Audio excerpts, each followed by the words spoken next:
জনতা হলো রে বিজয়, চারুতার কমল কি ফুল খিলারে, চারিদিকে পদ্ম ফুল ফুটে গেল রে, চারুতার কমল কি ফুল খিলারে, চারিদিকে পদ্ম ফুল ফুটে গেল রে।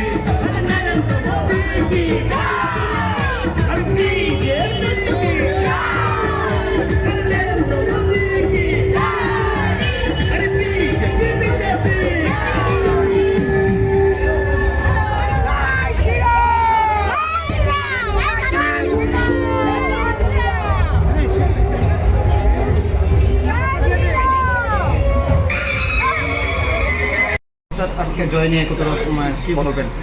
দেখুন, ভারতীয় জনতা পার্টির জয় জয় জয় হচ্ছে এবং মোদিজি আবারও দেশের প্রধানমন্ত্রী হচ্ছে, তাতে সন্দেহ কিন্তু পরন্তু নেই।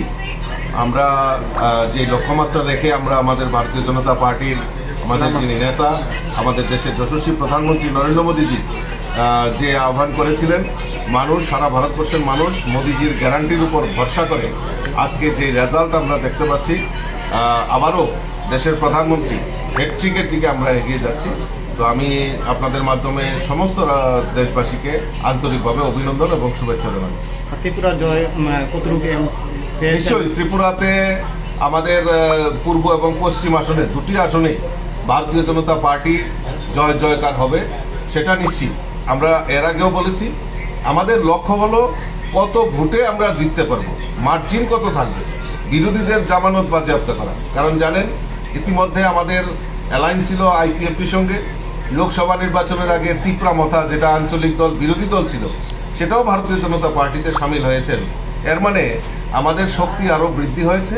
মানুষ কংগ্রেস এবং সিপিএমের যে অশুভ আতাত তাকে 2023-এর বিধানসভা নির্বাচনেও প্রত্যাখ্যান করেছে এবং এইবার এই লোকসভা নির্বাচনেও প্রত্যাখ্যান করবে। আমি দৃঢ় বিশ্বাস, রেজাল্ট আসলেই দুধ কা দুধ পানি কা পানি হয়ে যাবে। উপনির্বাচন নিয়ে কি বলবেন? উপনির্বাচনে আমাদের এটা সিট ছিল, আমাদের বিধায়ক স্বর্গীয় সুরজিৎ দত্তর প্রয়াণে সেখানে আমাদের উপনির্বাচন হয়েছে। সেই উপনির্বাচনে আমাদের দীপক মজুমদার এখন অবধি যে ট্রেন্ড আমাদের কাছে রয়েছে প্রায় 3000-এর উপর বেশি ভোটে এগিয়ে আছে।